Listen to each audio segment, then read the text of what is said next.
Well, it is 10 o'clock. All right, so we can go ahead and get started. Good morning, everyone. Woo! Who's awake? Who's awake? Who's had all their coffee and caffeine and everything? You've gotten some, good. I have had no caffeine. You had no caffeine. We need to get you some. Yes. We need to get you some. Well, welcome to our panel, Leveling Up Life Skills, with... I'm Sarah Cashman. This is my husband, Sean. Let's see. Dr. Sean. Dr. Sean. Yes, I have a doctorate. A little bit about us. Let's see. I have a master's degree in history. I have been working for almost 7 years in emergency dispatch. So in history, I studied martyrs and why people would like to die for causes and things like that, and so people in crisis. And now I work with people in crisis.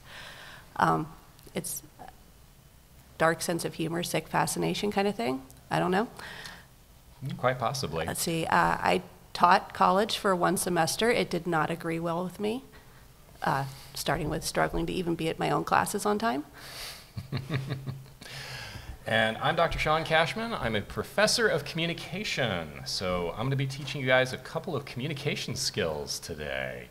I also focus heavily on media studies. That's where my expertise is. I teach at a small liberal arts college in North Carolina. It's called Pfeiffer University. And I like the liberal arts college. I'm kind of glad we're a small group because I actually like small groups. I like being able to see you guys, not just a sea of faces. I've taught at big schools, and it's challenging. It is to really get to know people and help people learn, I think. But that's me a little bit. So welcome to our panel. What we're going to be talking about here a little bit is, well, we gave a panel a couple of years ago called Parenting the Toxic Player. And what we thought, it kind of started as a joke. Yeah. It really did, because we thought, what if we took the principles of managing toddlers and applied that to toxic players? I mean, because in our research, you could find a list of things that indicated toddlers about to throw a tantrum or something on the American Academy of Pediatrics, and I'm like, you could 1-for-1 compare it to like toxic players. It works. And I'm like, wow, this is actually, I'm not sure, scary, sad, but it started as a joke, but it actually worked out really well. It worked out pretty well, but the more we talked about it, the more we realized, well, yeah, that kind of works if you have control over the other players, kind of like a parent to a child. And so we kind of framed that one in the context of tabletop RPGs, where a DM has a little bit of control over the player, but, you know, if we're playing them on, you know, in video games, those toxic players, there's not much we can do ourselves unless we're a moderator. So, I mean, the whole panel still ended up being kind of tongue-in-cheek because there's only so much that metaphor analogy goes. But the one thing that you can do is you can take responsibility for yourself. So we thought, well, hey, why don't we do a kind of a follow-up panel on this, managing your toxic self. And then we thought, that's a terrible name to give to a panel because that's so negative. Like, you already feel bad about yourself, come feel worse. Yes, that just didn't work out. So, but in the end, we thought, well, one of the principles we came up with is anybody can be toxic given the right situations. Yeah, and the one thing you can control is your behavior. So why don't we focus on behaviors that you can control that will help you interact with others. All right, now we're in a more positive place. Yes. Yeah, and I mean, you do get your toxic players that are just they are just going to be toxic. But then anyone, even the best person, because we're human, on the right day is not going to be great to be around either. Mm-hmm. And at heart, we are social creatures. We love interacting with each other. It's a rare person who can actually live as a hermit, even amongst gamers. And there's a stereotype with us, but at the same time, we do enjoy being with other people. We're just sometimes not as good at it as we would like to be. Yeah, I mean, we went to a friendship panel on, was it Friday? Thursday? No, it was Thursday. Thursday? I don't know. I'm really bad at tracking time. But like they said, it is a skill. Being friends, building social skills are more skills, and I think gamers are known as being hermits because we're just not as good at those skills. And that's one of the reasons why I went to communication, is I'll admit, I was not very good at it, and I'm still working on it in terms of interacting with others and being a better friend to others. And it is a skill that you can develop and grow. And yeah, I'm going to teach you some stuff that actually has scholarship behind it, so it's actually legit, right? Yeah. All right, so here's our panel goals. First, we're going to talk about ways that you can build self-awareness of how you are behaving and how that could potentially impact other people. And we're also going to talk a little bit along those lines about managing your own behavior, because if you can be aware enough to know you're in a bad place, you can know whether maybe you should call out that game, or if there's something you can do to manage that before you go and be around other people and your bad funk rubs off on everyone around you. And and we're going to give some tricks and principles on how to make and keep friends, i.e., how can you actually really boost your charisma score in real life? Because these skills can be helpful in that. And I love this quote by Groucho Marx. You know, it's classic. When you're in jail, a good friend will be trying to bail you out. A best friend will be there with you. So that was fun. That was fun. Let's do it again. All right, so let's go ahead and begin with really, what do we mean by friendship? What is a friend? So really, friendship is just a relationship. It can be defined at its core that, as a relationship.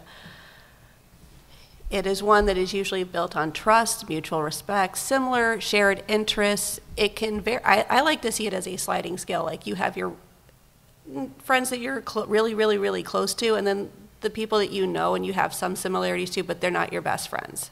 You're not going to be in jail with them.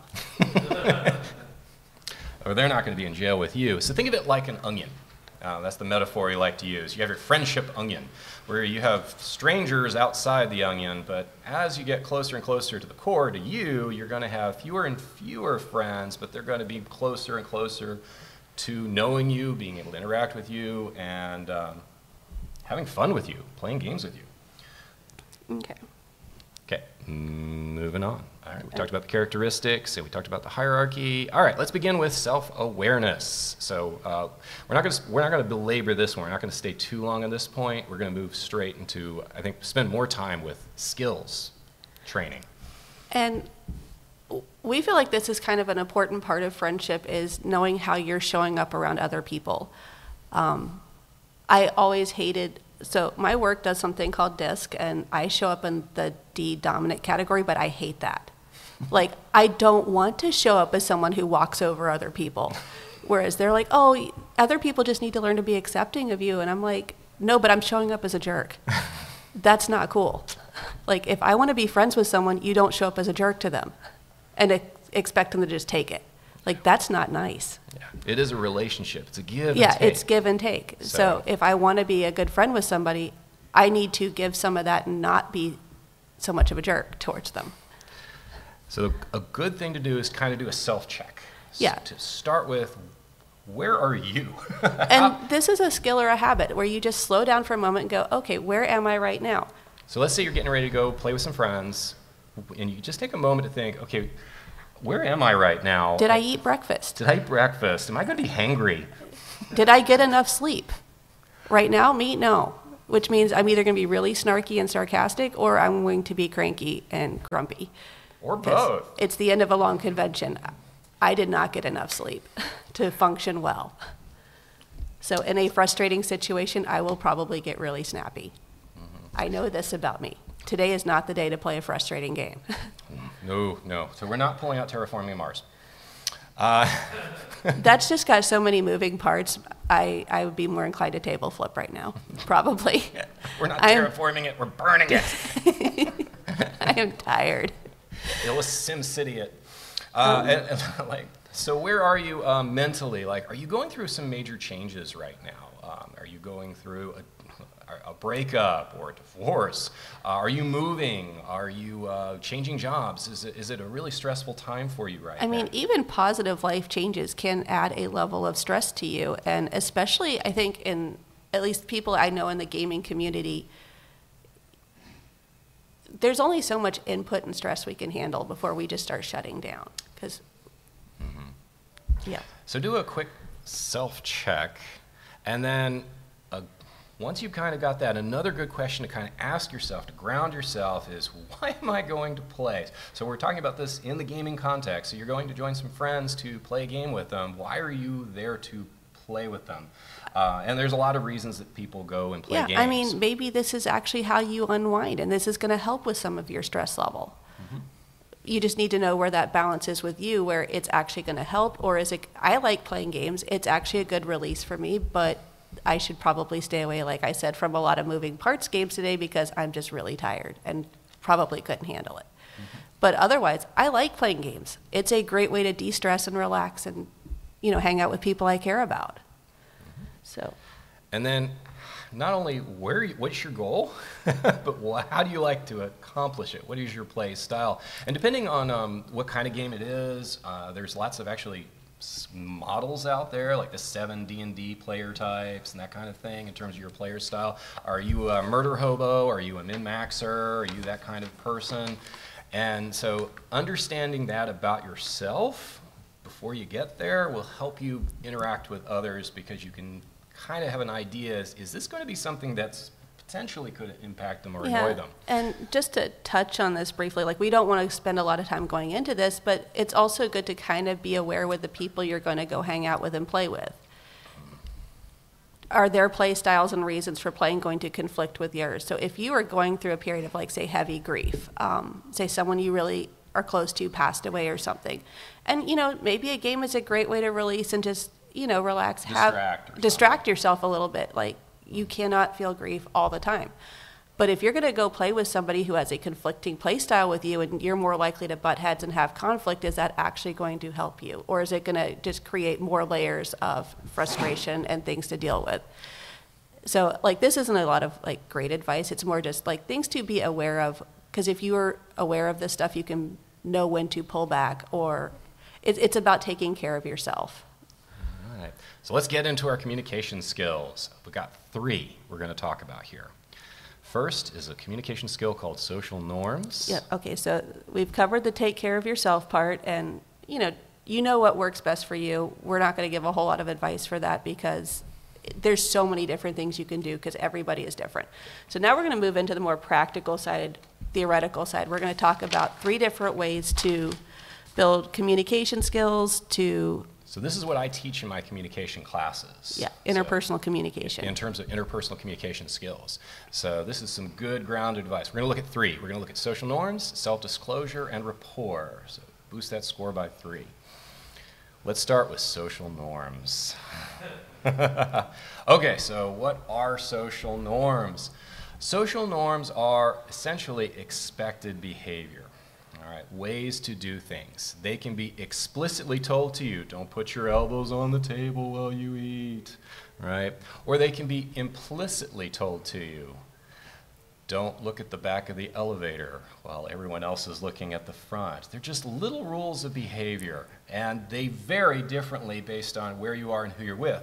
So keep it, so they are cultural, right? So there are some social norms, like, say, here at this convention that are going to be different out there. You can dress up as, I don't know, Naruto here, perfectly fine. But you go into an Olive Garden looking like that, you're going to get some stares. Which we've done. That's fun. I actually think that's fun.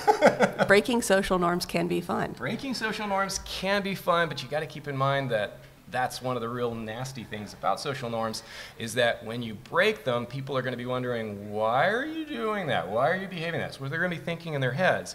And usually the responses are either one, confusion, anger. People can get legitimately angry if you do something that's outside of their norms because they don't know how to respond to it. Because we all have these scripts in our heads about how to behave. Like, this is how I check out at the grocery store. This is what I say. This is what I do. You don't expect the cash register to start talking to you about, like, their weekend. You expect them to, you ring up your stuff and move on. Check your food. But they start talking. You're like, why are you talking to me? What's going on here? Can break some of those social norms. So you got to be careful with that, because that's where that skill, and it is challenging. I think learning these things can be challenging because they're not always clear. They really aren't. A lot of them are unspoken, and you just kind of have to pick it up along the way. So how do I improve my ability to use social norms? First is a technique we called observe and mirror. So the best way to learn social norms is to pay attention to the people around you. How are they acting? How are they behaving? Right? And so if you're in the grocery store and you're not sure how to check out an item, you just watch the people in front. What are they doing? And then mirror that. Yeah, follow somebody who may know better than you what you're doing. Like learn from those around you. Or to make it more gaming based, say you've never played Dungeons and Dragons before. If you sit down at the table, see what kind of language, the way other people are behaving. Watch a game or two, right? And not Critical Role, okay? Because no offense, that's not how most of us play D&D. Most of us are not professional voice actors with scripts. We're not, or very good at improv, you know? However, I mean, that doesn't mean we can't have some of those elements, right? Okay, I want to go back. One more thing. There was a guy by the name of Erving Goffman. He was a sociologist, and he studied people and their behaviors. He wrote a book called The Everyday Self. It's The Self in Everyday Life. And the idea is that what he did is he observed that people had particular performances. He kind of took that notion from William Shakespeare, all the world's a stage and we're all merely performers, and he took that and he said, you know what, it's kind of right, because we kind of are performing. We're performing these social norms. We're performing these behaviors that are expected of us. And when we break that performance, it confuses and it upsets people. Now, we do need to be careful about that because it's sometimes confused with another term called masking, which is a big deal in especially psychology right now and neurodiversity studies, I believe. Yes. Because the whole idea behind that is like you are trying to show up to look normal, and a lot of people are like, well, that's not who I am, that's not my authentic self. But at the same time, I think it's a little give and take. It's a really awkward subject because when you talk about communication, especially with like social norms, when you sit down with a group of friends to play games or to do things, there are these social norms. There are expected ways to show up. And if we're really good friends with somebody, we want to show up in a way that makes our friends comfortable too. It's not just, I expect you to adjust to me only. And that's been my problem with doing research on this in the psychology world, is like, all of it's like, well, you just need to have friends that will adjust to you. And I'm like, but that's not a fair exchange. That's not give or take. That's you. That's assuming you're the only one with problems or anything like that. Like, everybody has problems. So we're all performing. I don't know. A little bit. And that doesn't necessarily mean that we're not being authentic, because it's about being respectful. And that's really where Goffman was going, is that a lot of this is to show respect for others. Another way you can I'm sorry. I was going to say, I guess like in a good group of friends is like as you get to know each other better, you can relax some of those. Relax some of it, but also it's like if you know you do something that's going to really, really trigger or upset somebody else, be more aware of it, like that self-awareness thing, and find ways to help manage it. Because you don't want to go hurting people who are your friends. Like, you care about them. And it's about reciprocity. I don't know. So another way to vice versa. Another way to improve social norms is to learn the jargon. Every community has jargon, like terms, TPK, right? We have lots of jargons in the gaming world. And so knowing that helps you integrate better with the community that you're talking to. So again, observe and mirror, but also learning the jargon is another helpful technique in terms of improving social norms. But always practice caution when applying them. Take it slow. Don't just jump right in. Okay, I've watched Critical Role. I can jump into a D&D game without ever trying it before. Yeah, okay, no. Take it slow. To practice a little bit caution. So what are some social norms? Let's apply it. What are some social norms in game settings? Well, okay, we do a lot of tabletop role-playing, and I think one obvious one there is some level of respect for the dungeon master or the game master. Whoever's actually running the game. We're going to use dungeon master. Let's just use dungeon master. We keep whatever. We're old school, sorry. You were throwing off my train of thought. Sorry, I'm tired. I apologize. Where was I? Respect for the dungeon master. Yes, respect for the dungeon master. So there is some level of respect. Like I mean, some people will argue with them, but for the most part, you sit down at a table, you have the DM, and you listen to what they say. They set the ground rules for the game, and there is some level of respect for that. What else did I say? Player agency. Oh, player agency. That's a good one. You don't do things to other people's players or other people's characters. It's early. I'm not a morning person. Yeah, NPCs are fine. Yeah, you can abuse the NPCs to your heart's content, but don't do it to someone else's player. Yeah. You know, character. charm person, murder the NPC, whatever. You don't murder your neighbor, neighbor's character. Like, I mean, unless it's a fighting game, and that's the whole point. But you know, that's agreed upon ahead of time. Property. Don't touch my dice. Yeah, your dice, unless there's an explicit, like, hey, I'm going to share this with you because you're new and you don't have your own set of dice. But generally speaking, you don't touch other people's dice. How about tech at the table? Ooh. That's a harder one. But see, we've been playing this for 20, 30 years now. And so for the longest time, it's like tech at the table means you're distracted, you're not engaged. It's communicating some level of boredom at the table. But at the same time now, everyone's characters is on digital stuff now, so it's a little harder. But having tech out and being not, or if you're playing a phone game during the game, you're not necessarily paying as close attention to the game. So it's something good. Or even if you are, it communicates that you might not be. That's true.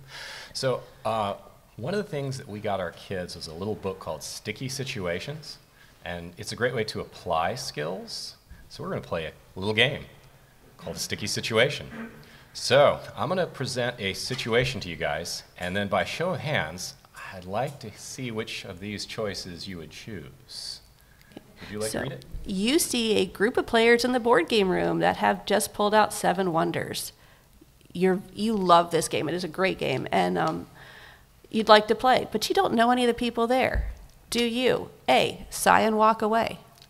By show of hands, how many of you would just sigh? I would actually do that. I'm like, no, I'm not comfortable with walking up to random strangers, even if I love the game. I would not do it. I would just walk away. That is valid. Mm-hmm. Observe to see if they've started, see where they are, and then politely ask if, hey, is there room at the table for you? Kudos to you guys for being comfortable with doing that. But this is good. This is respectful because with 7 Wonders especially, once they've gotten started, it's hard to deal someone in. Yeah, so because of the way the game works. Take time, observe, be a little aware of what's going on, and then be polite about it. Be nice, be friendly. Option C, walk right up and tell them to deal you in. Yeah, be demanding. Some of you are like, we know that's obviously rude. That's obviously the rude. wrong answer. Don't do that. D, observe and heckle them mercilessly for every mistake. We got a couple of you there. You're not going to be friends with them if that happens. But maybe at least you're honest. Yes. So what if you're doing the observe and mirror because you're not sure the social norms, but you're worried that you're going to miss your opportunity to join in on something because of that? That's a good question. So the question was, what if you're doing the observe and mirror, and you're afraid you might miss the opportunity to join in? So yeah, this situation assumed you're familiar with the game, so you might be familiar when the start would be and when would be appropriate time to ask. So what if you're not familiar with the game, but it looks like a lot of fun? Mm-hmm. So in that case, you could potentially go up and politely ask. Just don't ask them to deal you straight in. Or, ask if there's space at the table. Just say, hey, I'm not familiar with this game, but it looks like a lot of fun. Do you mind if I join you? Or do you mind if I watch for a minute just to watch the game because maybe it is too late to join in? And get a feel for the game and play another time. Yes? What if, where's the option where it's like you just watch them and assume like best case scenario is that somebody notices me and asks if I want to play, and worst case is I just get to watch? Well, it's not on here, but that is, because there's more than two. Yeah, There are lots of ways you could approach this. Any more options and it wouldn't fit on the slide. But that is an option as well, because that is observing and potentially getting to the point where you could mirror by observing the game and how they play. I think the most polite way to approach that, though, is to go, hey, at the very least, interact a little bit going, hey, I'm just looking at your game. I'm not trying to stare rudely at you or anything like that. Because that's also another social norm. People sometimes feel weird if they feel like they're just being stared at. I'm like, why are you looking at me? Is there something on my face? Kind of thing. But it's hard but these are like skills. So you just practice it going, okay, I see this game. It's interesting. Like kind of maybe work out in your head what you're going to say before you walk up there and then go, okay. Remember that scripts thing, developing scripts. And so if you see a situation you like that, then think about, okay, in the next situation, how am I going to behave? How am I going to act? What am I going to say? And developing those scripts is time. It does take time. It's a skill. It takes time to learn and a lot of time to get better at. But that is one way to better interact with others. Whether they're great friends or even whether they're good friends or even strangers. I mean, social norms are part of why scripts like that actually work. Because there is a general pattern that most people follow and things that are expected. So even if you're really uncomfortable with communicating, you can pre-prepare a kind of script and it will follow a pattern. All right. Let's move on to our second skill, self-disclosure. Okay. Remember our onion metaphor? Right. So the idea here, some of you came a little late, so here's what it is. So essentially, you think about your friendships like an onion. On the outside of the onion, you got strangers, and then as you get closer and closer to the core, which is you have closer and closer friends. So how do we get in there, and how do we leave that space? Well, some scholars named Altman and Taylor designed a theory called social penetration theory, and they argue that at its essence, the way people move in and out of that onion is through a communication technique called self-disclosure. Self-disclosure is when I reveal information about myself to someone else, and when I learn information about them to me. The more that we do that give and take, the more I learn about you, right? And the more you know about me, the closer we are to that friendship. The less we talk about each other and about ourselves, the more we will drift apart, because people change over time. We're not static. And so the more we'll drift apart, and eventually you can be strangers again, because of that lack of communication. All right. So how do we improve this one? There are actually some techniques to improve your self-disclosure. The first is honesty. Now, we did talk a little bit about performing, but at the same time, honesty. So when you're revealing information about yourself, make sure that you're talking truthful information about yourself. We all exaggerate maybe sometimes a little bit, that's fine. But, don't lie about what you've done or where you've been, because in the end, if that lie gets found out, that hurts trust. That hurts that sense of closeness, because how much else have you said is a lie, right? So honesty is, and many scholars argue this, honesty is the foundation, the bedrock of good relationships, whether it's romantic relationships, whether it's friendships, whatever it is. Honesty. If you don't have that, it's going to crumble. It's going to fall apart. We know this. Is there anything you want to add to that? Mm-mm. No? Okay. All right. I think that's pretty straightforward. I mean, when you're dishonest, people will figure it out, and then they can't trust you. And if they aren't trusting you, they're putting a wall, they're putting a barrier between you, and it's hard to maintain a friendship then. And even if it's unlikely they'll figure it out, slippages do happen. That's what they're called, where the truth starts slipping in, and they start asking, wait a minute, that doesn't match with what you said earlier. Yeah, because when you're closer friends, some of those barriers or things you might have had to protect from telling the truth come down, and you just don't pay as close attention to what you're saying, and then oops. All right. The second is what we call the rule of reciprocity. This is an interesting rule. When it comes to information about yourself, you have what we call surface information, which is low-risk information, like simple stuff like where you're from. So where are you from? Jersey. Jersey! All right. In the rule of reciprocity, you've told me a surface level thing. I'm going to tell you something too. I'm from Charlotte. So I'm from North Carolina. So it's right up there. I'm not going to start talking about like my latest surgery that's going a little further down, or my hopes or my dreams, right? The rule of reciprocity is you give something of a particular level, the other person's going to give something of an equal level. And generally you start at those kind of safe topics, like at a convention like this, and be, hey, where are you from? What's your favorite game? Things like that. Which gets into the second rule, which is the rule of depth. Because if you start too low down on there, then you're kind of entering in the TMI, too much information category here. Okay, that's something I really did not need to know about you right just yet. Maybe when we're closer friends, you could share that, and knowing where things are in that level, and it is kind of subjective. It is a little bit subjective and per person, because you know those people that they'll start talking to you and they're down here already. And you're like, Oversharing. okay. And they're oversharing. And you're like, okay, that's great. But if we don't have that rule of reciprocity there, it's not going to really work very well. But because self-disclosure is a little bit risky, right? The information about you can be used against you. The people who know you best, they know exactly what buttons they can push to piss you off or upset you. Nobody can hurt you more than family who know you well. So that's why family problems and breakups are always the worst kinds of when friendships or relationships fall apart, because they know you better. They know that lower level stuff. Mm-hmm, they do. So, but don't be afraid to go that way, because, and that's where the honesty, that's where the trust puts in, because if there's trust, then you can trust that they're not going to hurt you. And so you can start moving more into those areas of, let me tell you a little bit about, well, this is something I'm kind of scared of, or this is something I'm not sure if I want to do. I'm kind of hopeful, but what do you think? And, you know. Yeah. I mean, that kind of goes back, though, to the beginning comment we made about us being social creatures. There's so much research that shows that we thrive as human beings. We thrive in community. Mm-hmm. So having friends, having people you are close to that will have your back is a good thing.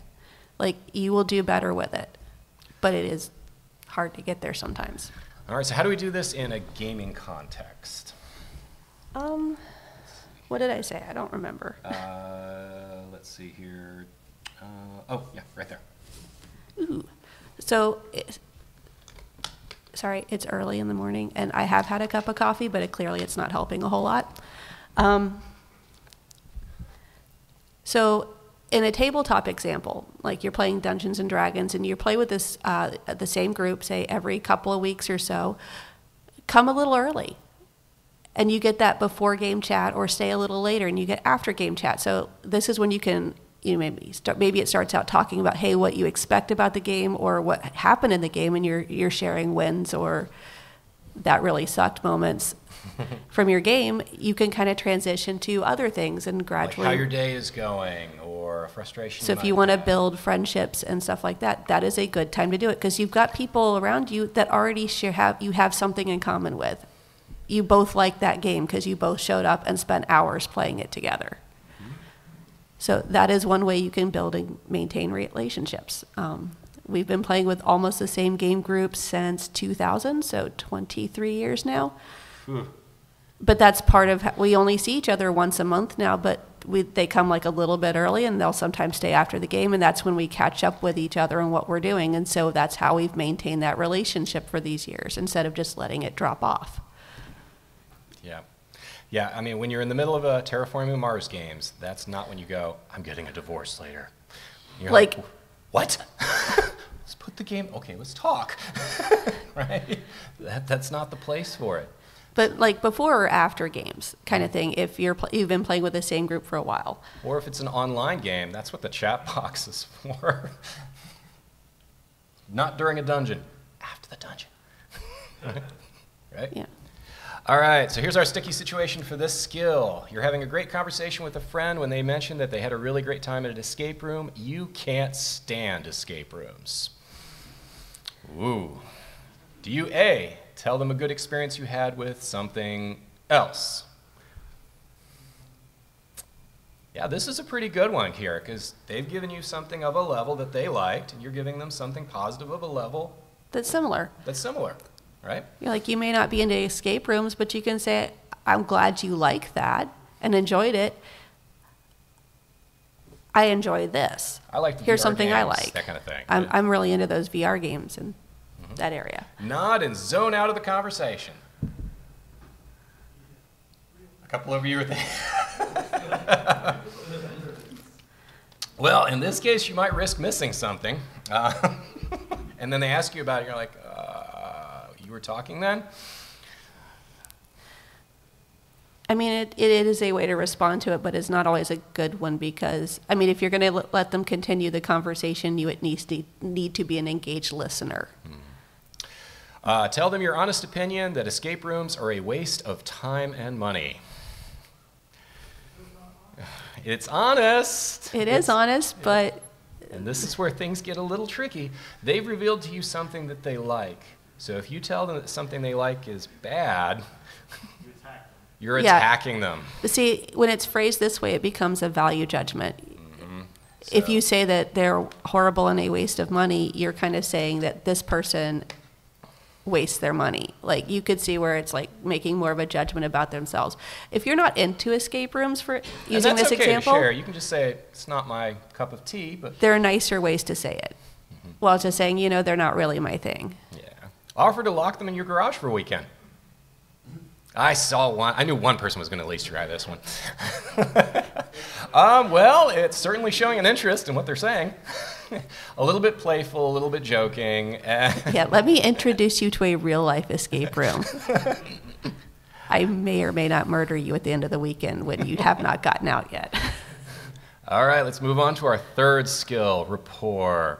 Have you ever had a great conversation with someone, you felt like you were on the same wavelength with them, and you lost track of time, you were just really engaged with them? Have you ever experienced that? And you know what rapport is. The rapport is a good conversation. And there are ways that you can get there. There are techniques. This is actually a skill you can learn and build on. And this is often taught to people who go into sales. So if you're ever talking to a salesperson, they use some of these techniques, you go, oh, I know what you're doing, but I'm going to talk about it because it is a skill that you can develop. All right. So this is often when we talk about people who have charisma, this is usually what we're talking about. They're able to build that kind of sense of closeness right off the bat with somebody. Yeah, people who start with a high charisma score, this is what we think of as the skill they're actually really good at. They're comfortable with it, and they just naturally seem to be able to have this kind of communication with other people. It does require at least 2 people. I will mention that because if they're not engaged, it doesn't matter how engaged you are. So a good sense of rapport does require both of you to be in the same place. So how do we improve our rapport? What are some techniques we can do here? Again, we're going back to observe. So look at what they're wearing, all right? That gives you an idea of things they like. And look at what they're doing. So are they standing in line for a concert the same as you are? You're both there to listen to this musician, right? That probably indicates that's something they're into, that's something they like. That's because really in the end, what you're aiming for is finding commonalities. That's where rapport really gets built. Is there's something you both share that you both usually enjoy. It's best for rapport to aim for positive commonalities. Don't start with, oh, I hate this band, right? Or I hate that game. Because if you start with the negativity, then if they like it, then boom, your rapport is shot. But if you start with positivity and they're not into it, that's okay. They're more forgiving, usually. Even when you're not like risking insulting the other person, having a mutual conversation about how much you both hate the same game, that tends not to lead to more positive interactions. It's fun, but no. I mean, it's easier to trash something than it is to talk authentically positive about something. And a gaming convention is a great place to do this because we already know we have some commonalities. We are here at MAGFest. We are here not because well, some of us I guess are here because we have to be because we're working here. But, but for the rest of us, we are voluntary. You guys are voluntary audiences. You are here because you want to be here. I think that's awesome. This is unlike my classes where sometimes they're captive audiences. They're there because they kind of have to be there. They need the credit to graduate. They need it to graduate. So we've already got something to share and something that some interest that we can aim for. Another great way to build rapport is to ask questions. This is a really good technique. So if they say something about, like a game they've played or a band they listened to, so let's take the band example. We're listening in the band. and you're standing in line, and you mention that you really like this band. Oh, I like this band too. What's your favorite song? We can start diving a little deeper into that commonality. So asking those questions. Anything you want to add to that one? Yeah, I think that's pretty self-explanatory. I mean, it's also, well, actually, yeah, it's a good way to bring up more information. Like, we go back to the self-disclosure and rules of reciprocity.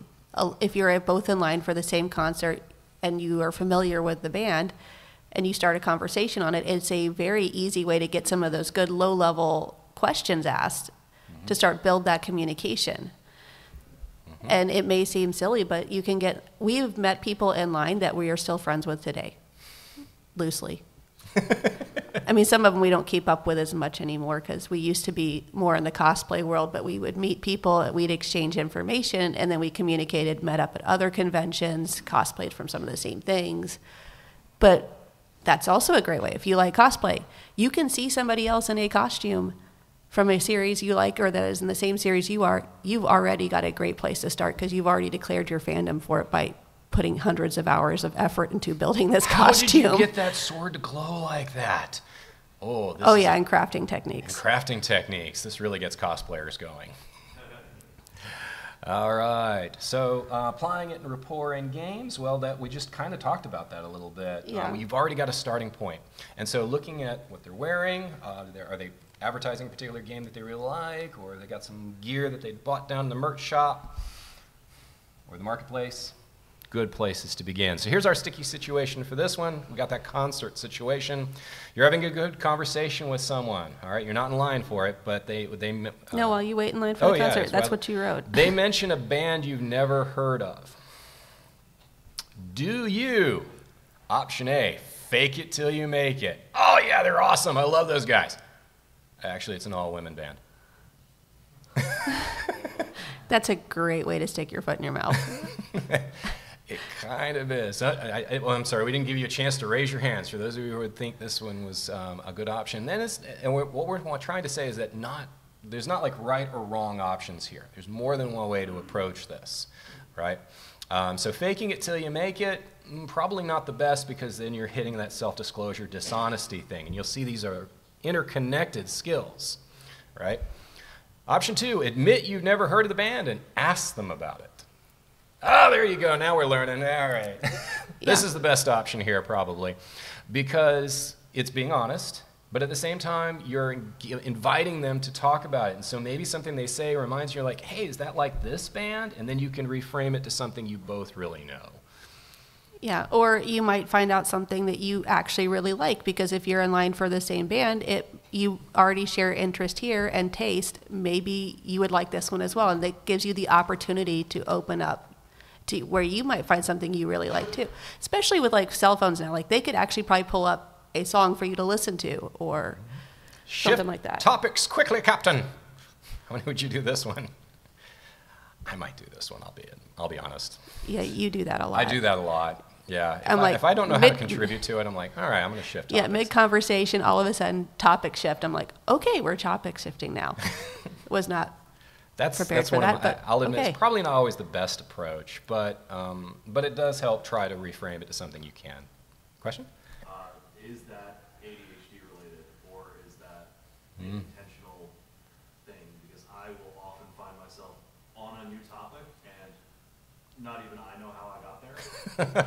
I think it can be both. It can be both. Because it really can. I'm the ADHD one in the panel group. He's not. So, but he also likes to be participating. So I do it intentionally, which I guess is worse. But okay, so ADHD brain here. So that makes me think of the whole Pottermore thing. He is a Gryffindor. He likes to be the center of attention, and if he cannot participate in the conversation, he will turn it to a topic he can participate in. I squirrel. My brain is over there now. Exactly. Option D, smugly pronounced that if the band was any good, you would have heard of them. Ah, good. Nobody's raising their hand on this one here. Yeah, this one's more of an attack, right? So you're attacking something that they like, and you're kind of shutting down that rapport, right? You're finding disunity instead of commonality. And even if it's something you're not super interested in necessarily, there are nicer ways to change the topic. Yes.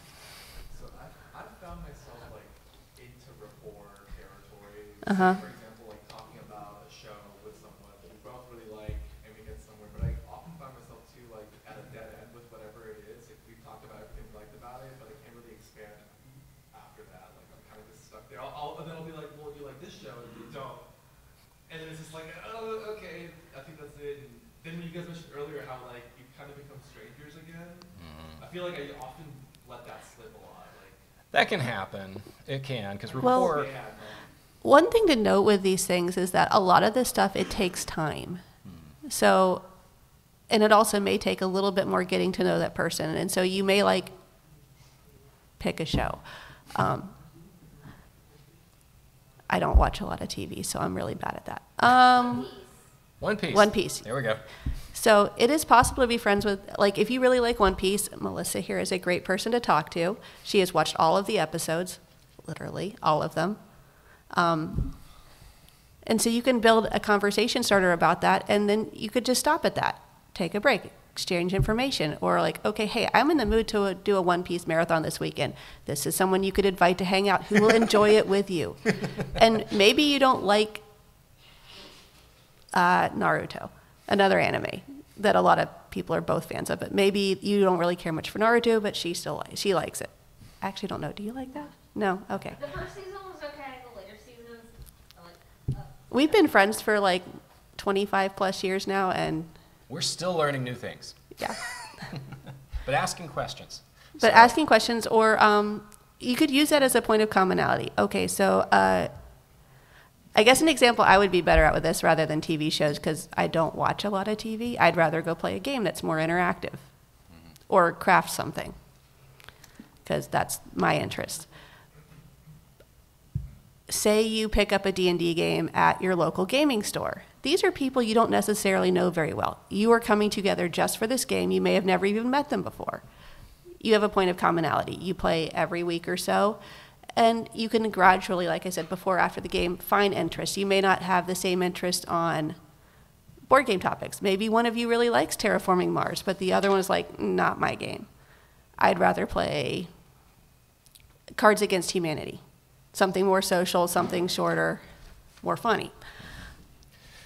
All right. But you can, as you come week after week, you disclose a little bit more information, you will find more points of commonality. You just be patient, give it time. Like, that's, I think, where I was going with this. A lot of these skills can take time and patience to develop. So once you got that conversation going, and potentially once you've started becoming friends with someone, how do you keep them? And that's the thing, is that these three skills are necessary for that maintenance of friends, right? It's not just something you can, a one-time thing, right? A one-time conversation, although it can be. But to be ongoing, it needs to have that, time, that effort. It takes work. It's action, and that's why our panel is for adults, because honestly, we have very little time. It's hard to find time for friends. You really have to schedule it sometimes, especially some of our friends. We have to plan to make a connection. We're like, what are you doing next month?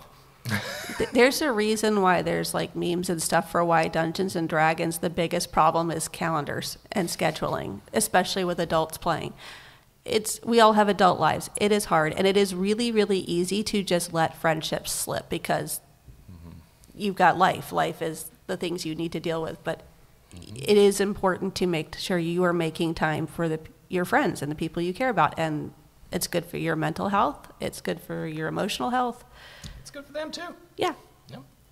Because in the end, a question that we often think about is, what's my obligation to my friends? Do I really need to be in jail with them? I don't mind bailing them out, or I play with this person, but do I really need to be a friend with them? Right? Do I really need to hang out with them afterwards? And again, that depends on the degree, where you want them in that onion.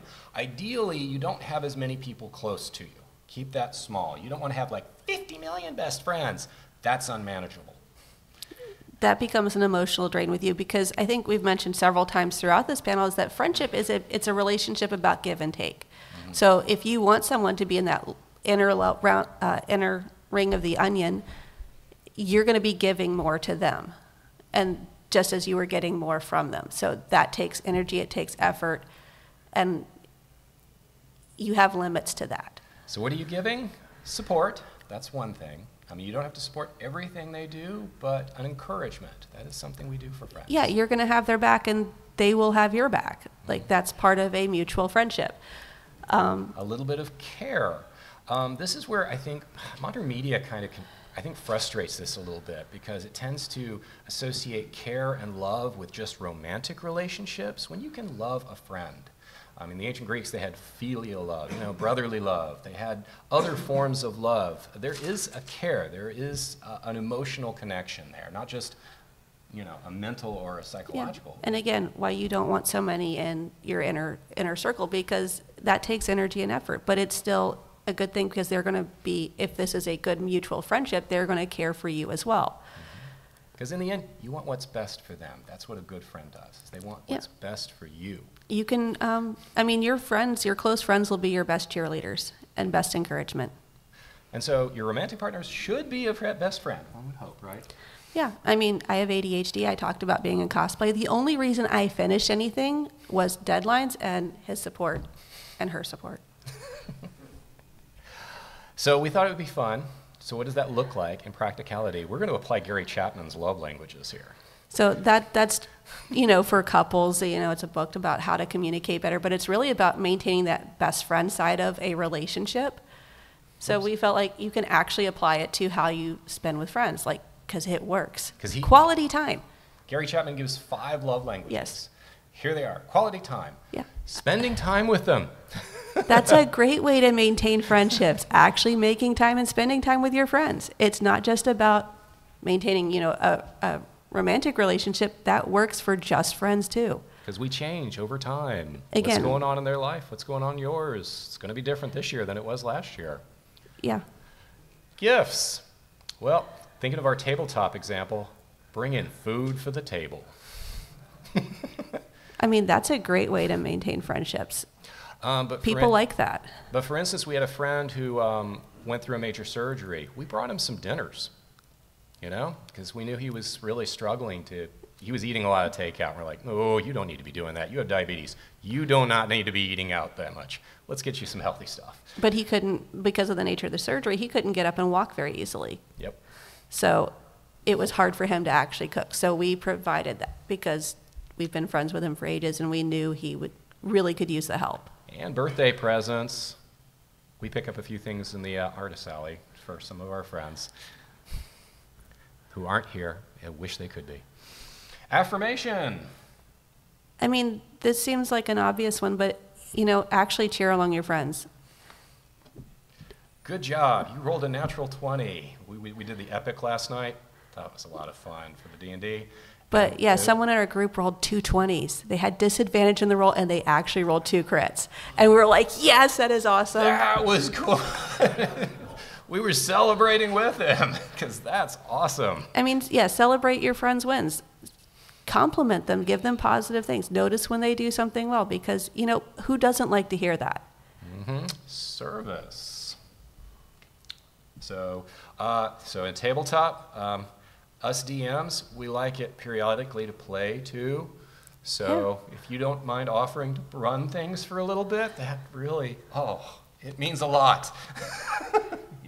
Give us a break. If it's something you'd be remotely comfortable with at least trying, like, hey, I'm not sure I can do this, but, I'll take a session or 2 and, give it a try. Mm-hmm. If you're willing to, there's some great YouTube channels and stuff talking about how to DM and how to run a game, to help you learn how. Because, GMs like breaks. Physical touch, be a little more careful with this one, okay? We're kind of a touch-me-not society. But I'm thinking the people, I have friends who are huggers. They want to meet up and immediately give a hug. Or the ones that are high five, that was a great job.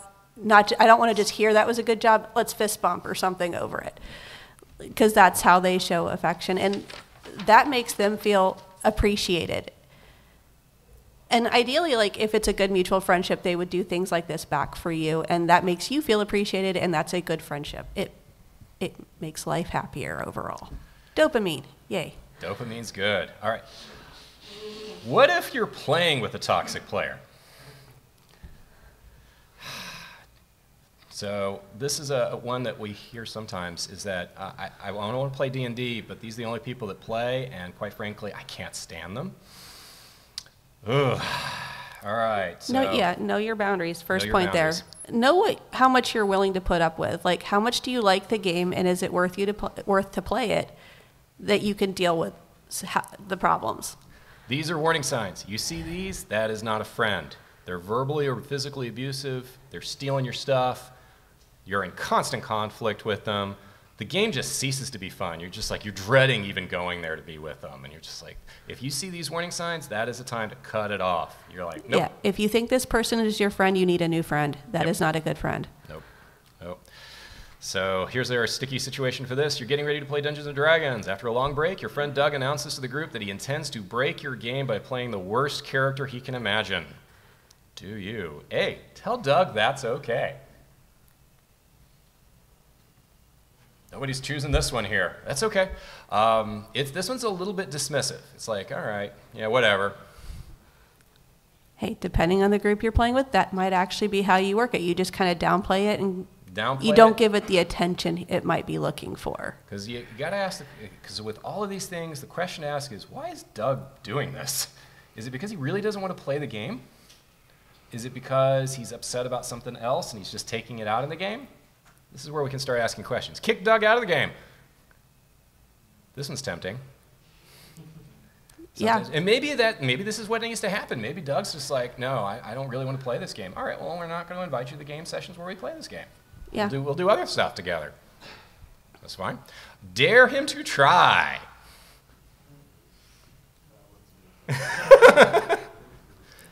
Okay, we had a friend who did this. This is what we did. You can certainly try. You can certainly try. That's the DM's favorite phrase. Subtly trick Doug into caring about his character. We ended up doing this one too. Okay, so yeah, in our real life situation, we did A, C, and D. And by the end, yeah, it's like when he actually started playing, he really just wanted to come up with things that the DM wasn't prepared to necessarily handle. Come up with a unique combination that would be like, okay, I didn't really expect you to do that. So it was more of an attention thing than I actually really want to ruin your game for everyone else. So that takes knowing your friends. Now, what if they're just a little socially awkward? What's your question? Oh, I'm sorry. On the situation, what does he mean by worse? Like, does he mean like I'm gonna be an asshole, or does he mean like I'm going to play a character who was raised by mine? I think he meant the latter, but this is a good place to ask questions. Well, I actually think he meant the former. Do you think he meant the? Oh, wow. Okay. Yeah. Yeah. For D&D specifically, if they're playing a bad character, you can just kill their character and make them re-roll. Especially if they're bad, they're not going to survive D&D. It is a team game, so but then that can cause conflict. But then the question is what kind of bad character. So this guy is one of our min-max players. He likes to optimize, be overly powered compared to the rest of the party level. And although we have narratively written in character desks for him because we've been playing since the year 2000, we know this player, and so we kind of know his style. And we've been learning better ways to manage that because, just narratively writing in his character death is not actually a great way to do that. That pisses people off. Yeah, unless that's their goal. They really want it to die. But so he just likes coming up with the most min-max OP thing that's going to make it hard for us to come up with a boss he can defeat or challenge him without us being like, well, counterspell doesn't work on this one. And then he's like, eye rolling, you're just making it so I can't play my character. We're going to run a little bit over, just really quickly, but this is our last real big point. Awkward players. What if they're socially awkward? So what if they look toxic, but they're actually not intentionally being toxic and they're just awkward? Right. This is when perception checking is very helpful. This is when getting to know them a little bit more. We've played with players who are on the spectrum, and knowing that helped, actually, a little bit in terms of how to communicate with them as well as how to best work with them. And sometimes they came up with the best characters. I got to say, They really did. They were so creative. It was awesome. Yeah. Because they thought so differently than the rest of us. And it was But just like, wow, that's a great idea. Yeah, but if we'd approached this player as if they were not on the spectrum and assuming they were just acting normally, it could, some of their behaviors and the way they communicated could have come across as toxic. Yeah. So knowing, again, that comes to knowing the people you're playing with.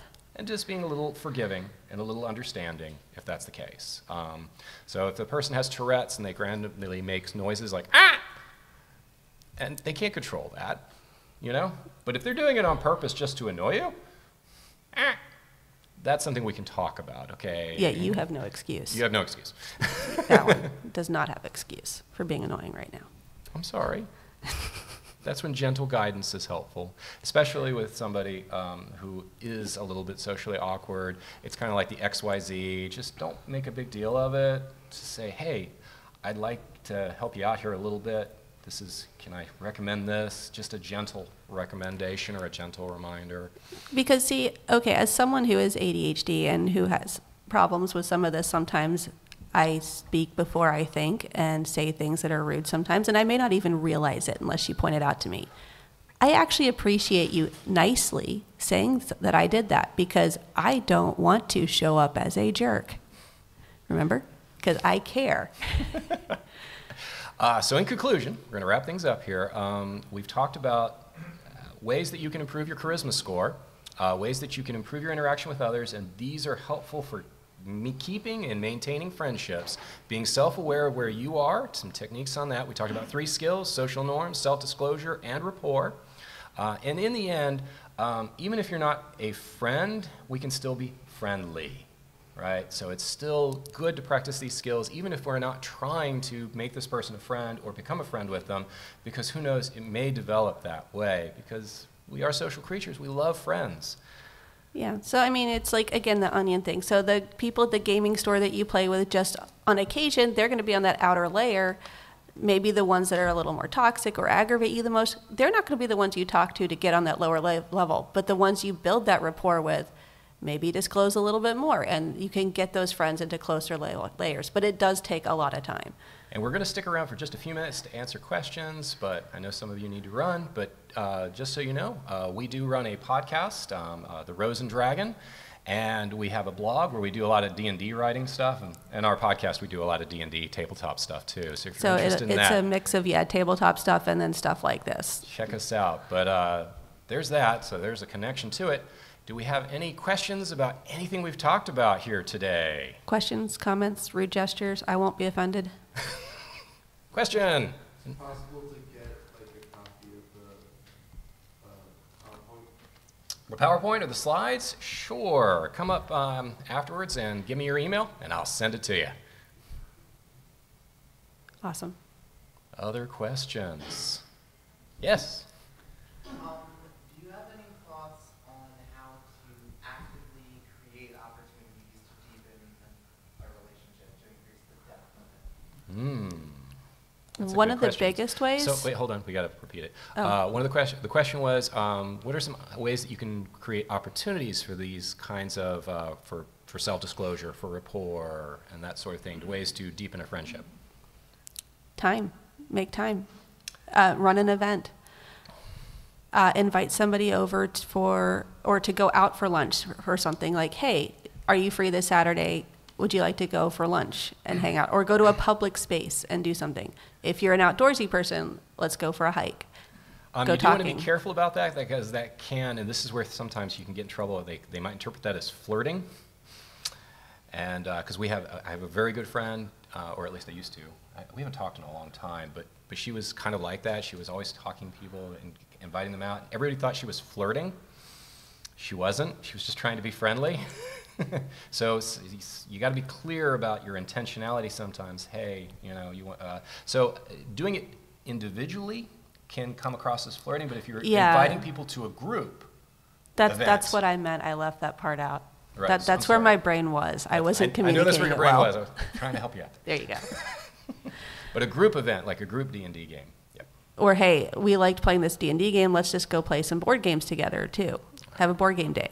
All right, we are out of time. We're getting the mark to let us know. Thank you all for coming. I hope you had a great MAGFest. Thank you so much.